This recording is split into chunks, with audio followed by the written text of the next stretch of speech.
Clay tobacco pipes may have been the first disposable product.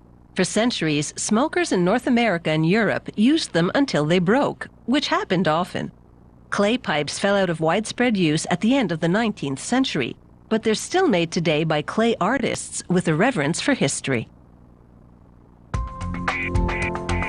Nostalgia is the new niche market for clay pipes. Popular at historical reenactments and coveted by collectors because history buffs like an authentic puff. At this Midwest American studio, the craftsman starts with a small wad of clay. He rolls it long and thin and flares the shape at the end. This establishes the basic shape of a Native American-style clay pipe. He drives a taper stick into it to hollow the long stem and stops just short of the flared end. He rolls it with the stick inside as he continues to shape the clay. He trims the flared end and now transforms it into the pipe bowl. He presses a handmade stone tool into it to make it hollow and then flares the bowl some more. To better define the shape of the bowl, he kneads the clay from the outside.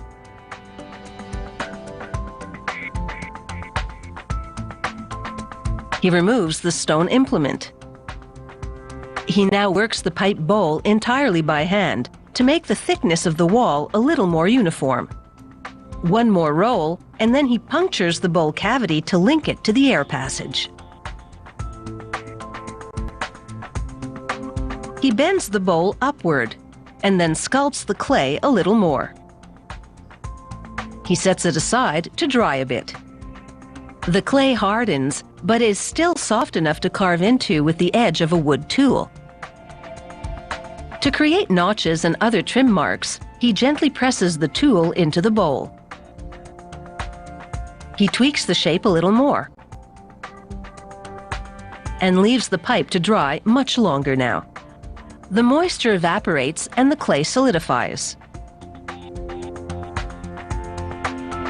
Using another stone tool, he grinds off bumps and other surface flaws.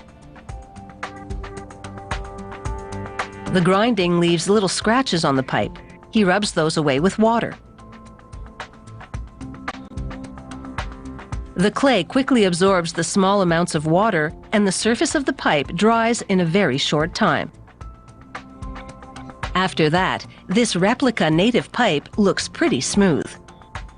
Other native pipes are more elaborate. The bowls are decorated with effigies of an animal or human. Here, the artist sculpts a man's face onto the bowl. He uses a blunt stick to raise a couple of eyebrows and add nostrils. He rolls eyeballs and plants some ears on the side. The pipe bowl will serve as the mouth. Native people believe that smoke carries their prayers to the gods. To make an English tavern pipe, he shapes the clay in a mold with a metal wire inside to create an air channel. He trims the excess clay. He stamps the maker's mark onto the base of the pipe. After he removes the wire used to make the air channel, there's drying time, and then he fires it in a kiln at approximately 1100 degrees Celsius. After 17 hours, each pipe is a solid piece of white ceramic. He fires the native pipes outside in the open air. He builds a fire around them using bark, leaves, and twigs. This is the traditional way natives have hardened their ceramic items. As the fire burns, the clay hardens and takes on a smoky black finish. The fire dies down, and he removes the now hardened clay pipes. Still hot, he removes them with tongs and sets them aside to cool. Later, in the studio, he dampens a cloth with mineral oil and rubs it into the clay. This seals it and gives the sooty finish a nice patina. It takes the craftsman about 3 days to make one of these replica clay pipes. They're sure to provide a whiff of nostalgia.